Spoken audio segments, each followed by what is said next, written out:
Bonjour, ici Marrakech, ici l'Atlantic Dialogue, the Policy Center for the New South.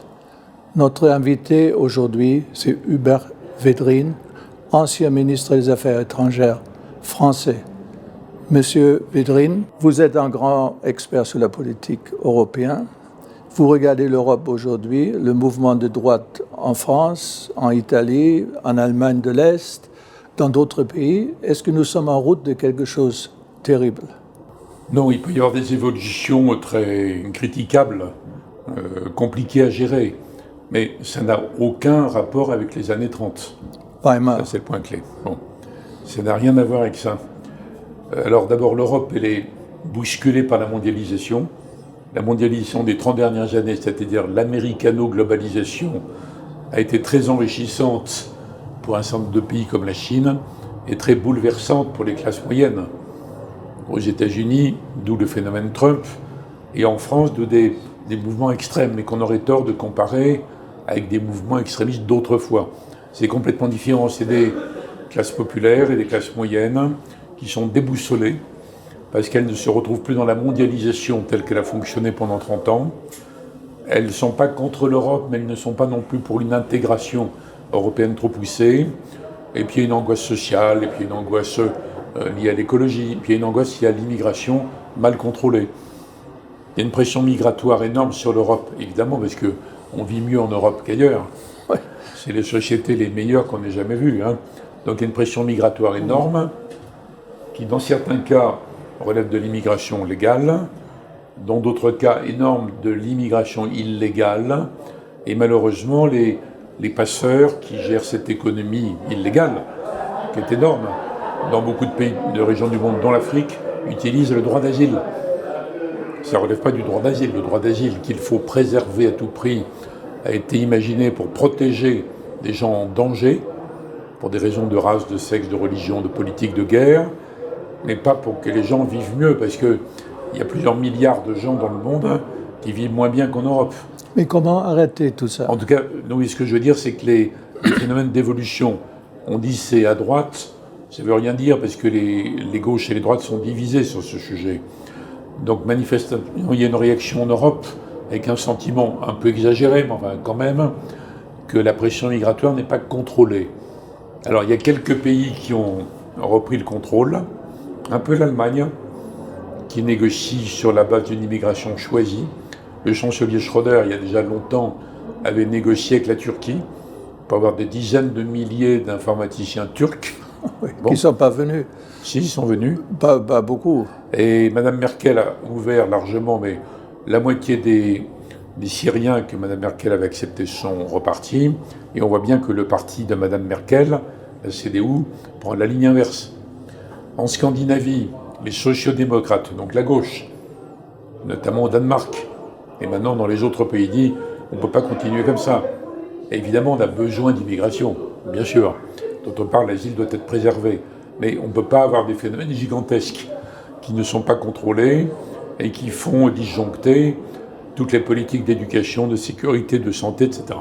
Donc les sociodémocrates danois ont une politique beaucoup plus ferme, à mon avis pas injuste, pas trop dure, mais plus ferme. Et je crois qu'après énormément de batailles dans tous les pays d'Europe, dont en France en ce moment, où il y a des batailles à propos d'une nouvelle loi sur l'immigration, il y en a eu plein. Hein. Plus sévère. Mais, enfin sévère, peut-être nécessaire.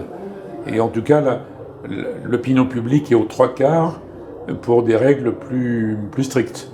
Aux 3/4. Oui, mais comment vous appliquez les règles plus strictes? Alors, d'abord en négociant avec les pays de départ et de transit.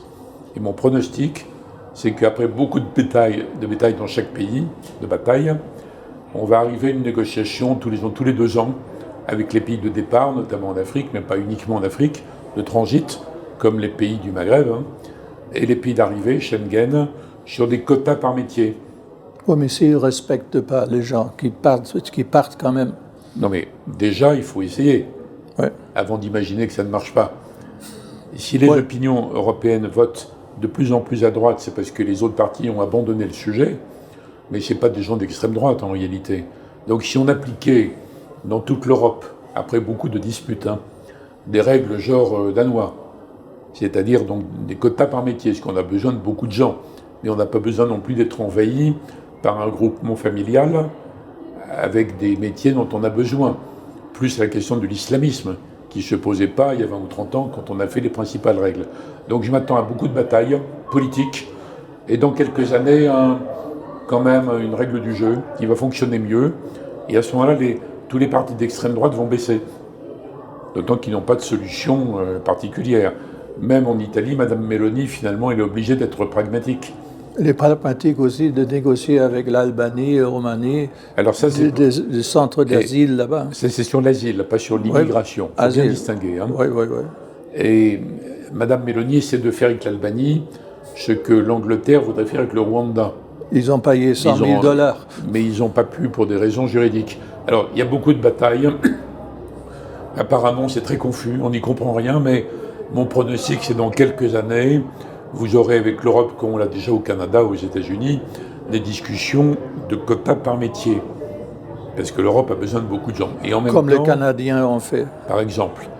Et je pense qu'on va évoluer vers une attitude allemande plus exigeante, accueillante, mais exigeante. Les gens qui viennent doivent apprendre la langue. Ouais. L'allemand en Allemagne, le suédois en Suède. Et plus exigeant sur les comportements.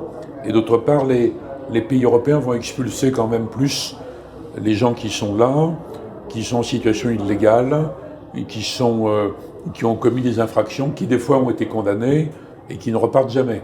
Bon, il y a différents bouts. Mais il ne faut pas isoler les mesures.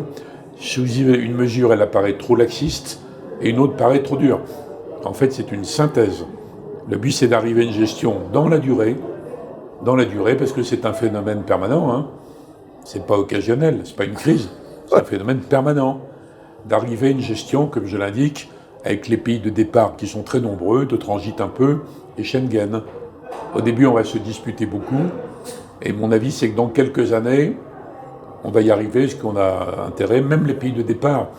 Les pays de départ n'ont pas intérêt, par exemple les pays d'Afrique noire, ils n'ont pas du tout intérêt à ce que les éléments les plus jeunes partent.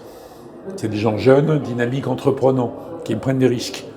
Ils ont évidemment intérêt à les garder chez eux. Donc ça renvoie à la question du développement dans leur pays. Or l'Europe a déjà fait l'équivalent de plusieurs plans Marshall. Donc il faut vraiment que les Européens modifient les règles, mais les politiques, les pays d'Afrique aussi. Donc j'ai une approche globale concernant Europe. Mais on a besoin un peu de patience Afrique. pour tout ça. On a besoin d'un peu de courage. Monsieur le ministre, merci beaucoup. Formidable.